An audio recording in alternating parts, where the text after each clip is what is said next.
Well guys, I took this 1914 Model T right here to a car show last summer. At the end of the day, I was sitting at the car show, it was time to leave, and I had a terrible time getting it started. Whenever I take these old cars on the road, I do bring a little bag of tools with me, some starting fluid, things like that. So after probably 15 minutes, I was finally able to get it started. The route I take home from the car show is probably 6 miles back to my house, because I kind of go the long way, and I barely made it home. So I haven't touched it since then. My recollection is that it really felt like it was running so poorly. It could have been running on 2 cylinders even, perhaps 3, but it was running really rough. So like I said, I haven't touched it. I don't know what the problem is. So I might find the problem in this video, or it might take me all winter, I don't know.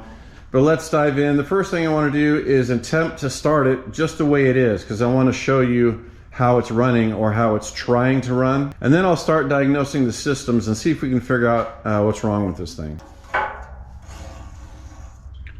All right, got just over 3 gallons in the tank and the fuel is on. I've got one of the rear wheels jacked up to facilitate cranking. It does make it quite a bit easier. And the other rear wheel is chocked, so the car won't run over me. So now I'm gonna crank it with the ignition off to choke it first, and then we'll try to start it after that.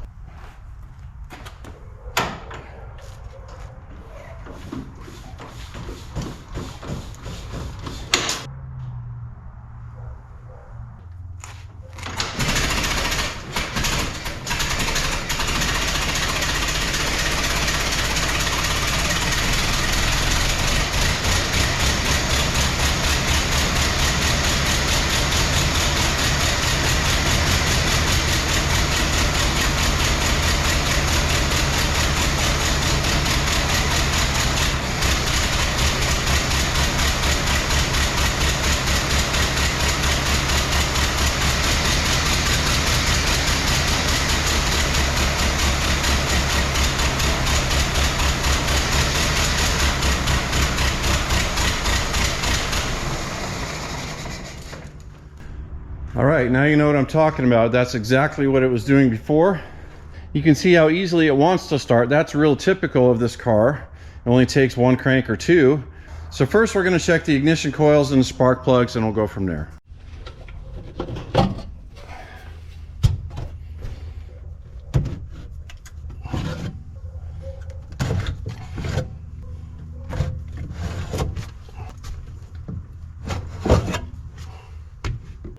First, we're going to give the point contacts a visual inspection just to make sure everything is functioning, nothing is stuck or bent or anything like that.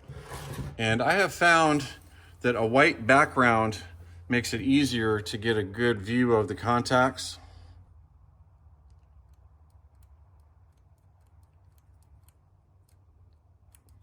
Those look really good. I'm looking for alignment between the top contact and the bottom contact.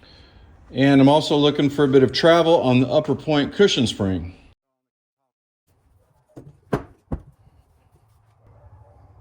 Check for corrosion and pitting also. These all look really good. The contacts are in excellent alignment.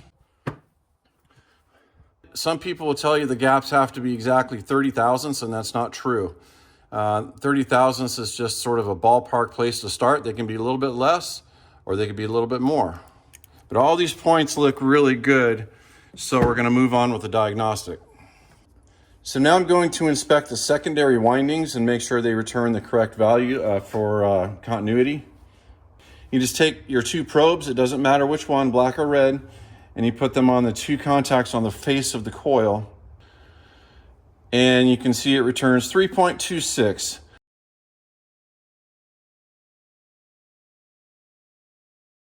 That is a very healthy secondary.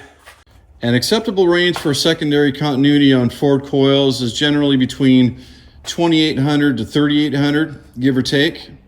And this one was 3.26, so that's right in range.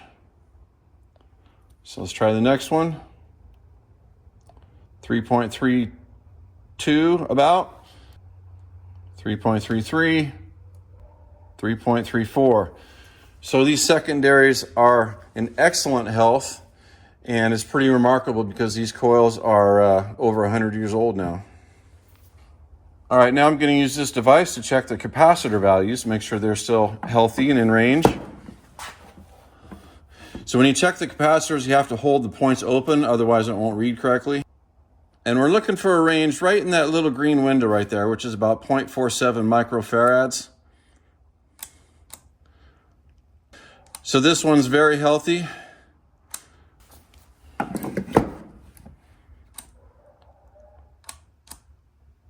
We're good with that one.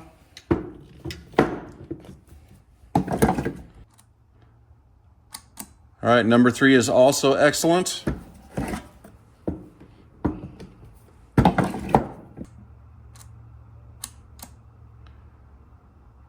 Number 4 is in good shape as well. So just like I thought, these coils are in excellent health so far. Now we're going to put them into a different tester and actually make them spark and see how they're actually functioning. So now I'm going to take each coil individually, put them in this little green tester box, and fire it up, and it's going to give us a lot of data here to let us evaluate whether or not the coils are functioning properly. So here's number 1.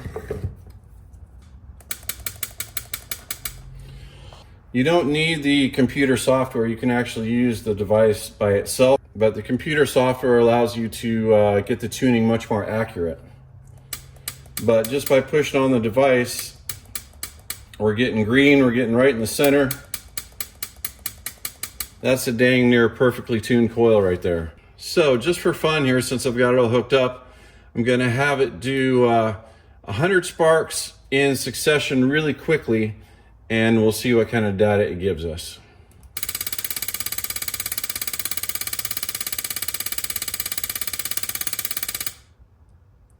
So the fire timing is right down the center. That's just about as perfect as you can get. So this is a very healthy coil, very well tuned coil. Let's move on to number 2. We'll clear the system. All right, just using the manual test here. Pushing the button, we got a green light, it's right down the center. This one is also in excellent health. Here's number 3.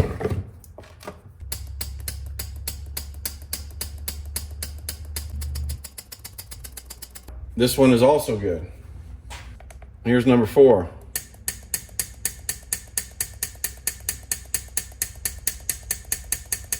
Let's do a multi-spark test on this one just for fun and see what it returns.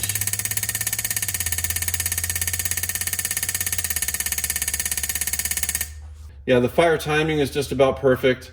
This window here is just telling us the coil firing amperage is a little bit higher than the others, but it's still well within range. Number 4 is also healthy. So now I've completed the diagnostic of the coils. These coils are all good. The last thing I want to do is get my eyeballs inside the coil box and just make sure that the tabs inside the box are not corroded or bent over or, broken or anything like that. And those all look just fine. So we can cross the coils off the list.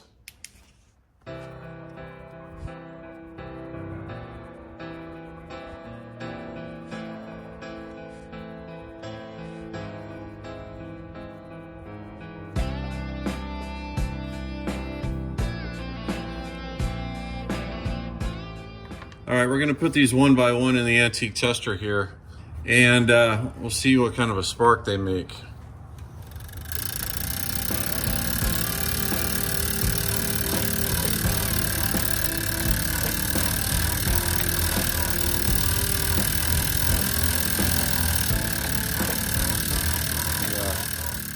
So that's good news. The spark plugs seem to work. We're just gonna put them right back in the car and move on to the next thing.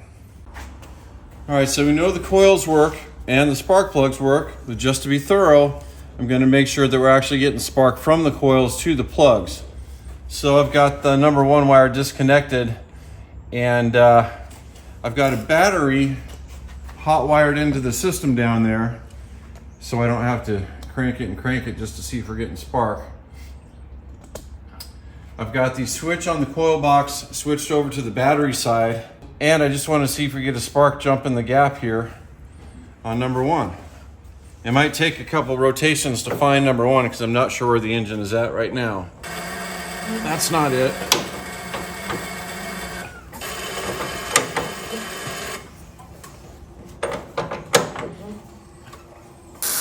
There we go. All right, that was a good hot spark on number 1. The firing order on a Model T is 1, 2, 4, 3. So number 2 is next. Keep your eyes right there. We'll watch for a spark. Yep. Next is number 4. Last one is number 3. All right, that's the number 3 coil that's buzzing. There it goes. Okay, we're good. So I know you can't see it very well. There's a nut right there that you have to loosen, and all that is a bracket that applies pressure to the front of the timer to keep it on the front of the engine. So we just need to loosen this nut, which will loosen that bracket, and that'll allow us to pull that timer off. Maybe we can have a look inside. All right, well, I've got the timer removed. Everything looks usual and customary in here to me. The flapper also looks good. There are different types of timers you can buy. This one has tabs with the flapper on the end of the cam. And it's good to put just a little bit of dielectric grease on the end of the tabs where the flapper makes contact. But don't use regular grease and don't use very much at all. When you tighten this nut back down for the bracket that holds the commutator onto the face of the engine, you just want to get that snug because the commutator has to rotate, right? That's how you advance the timing with the left-hand lever up on the steering column there. So if you cinch that nut down all the way, the commutator's not going to move and you're not going to be able to get that lever to move. So you have to find kind of a happy medium where it's not loose and, and wobbling, but snug on the front of the engine, but still able to turn it. So unfortunately, I don't think the problem has anything to do with the ignition system. So we'll cross that off the list. We got the coils, we did the plugs and the wires, we checked the timer. Yeah, we still have the ignition switch on the list. I really don't think that's what it is. I did rebuild the whole coil box about 2 years ago. So I think we're safe to go ahead and cross this off the list and move on. All right, I want to do one more thing before we wrap up this video, and that is a compression test. Now remember, this is a hand crank vehicle only. It's got no battery, it's got no starter. So doing a compression test, cranking it by hand is not the proper way to do it. I'm just not going to be able to rotate the engine fast enough to get a true reading on it. And in addition to that, I know my compression tester reads a little bit low, so I'm not going to be concerned about the exact PSI. So mostly what I'm going to be watching for is the comparison between all 4 cylinders to each other. All right, let's try this. This is cylinder number 1.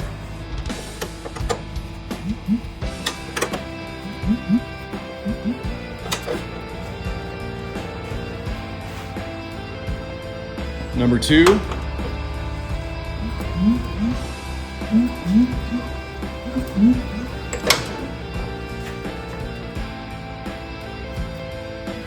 Number 3.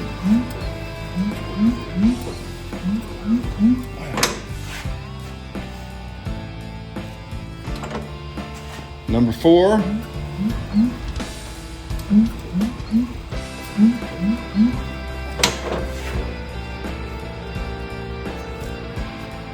Because number 3 was so low, I'm going to recheck it.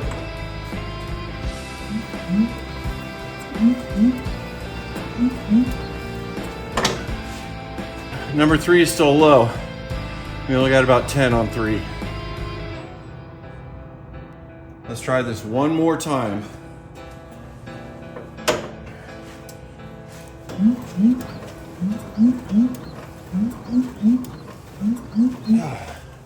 Same result. All right, I've got the spark plugs reinstalled. As far as the compression goes, these are low compression engines. We're talking about 45 to 50 PSI on a good healthy engine. Maybe a little bit more, maybe a little bit less. And again, I'm just never gonna get the gauge to read 50 PSI by hand cranking it here. I just can't spin it fast enough or long enough. So number 1 was about 30. Number 2 was about 30. Number 3 was about 10. Number 4 was about 30. So I think we may have found the problem, and that points to perhaps the valves or the rings or something else, head gasket perhaps. At this point, I'm not even going to investigate the carburetor or the fuel system because I think we found the problem. So it looks like the old T is going to get a bit of an engine refresh here coming up. The good news, I'm not in any kind of hurry whatsoever.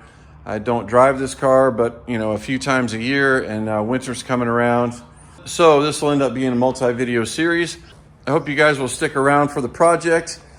Anytime we have to go in deep and do some engine work, I always learn something about it. So at the very least, it will be an educational experience for me and perhaps for you as well.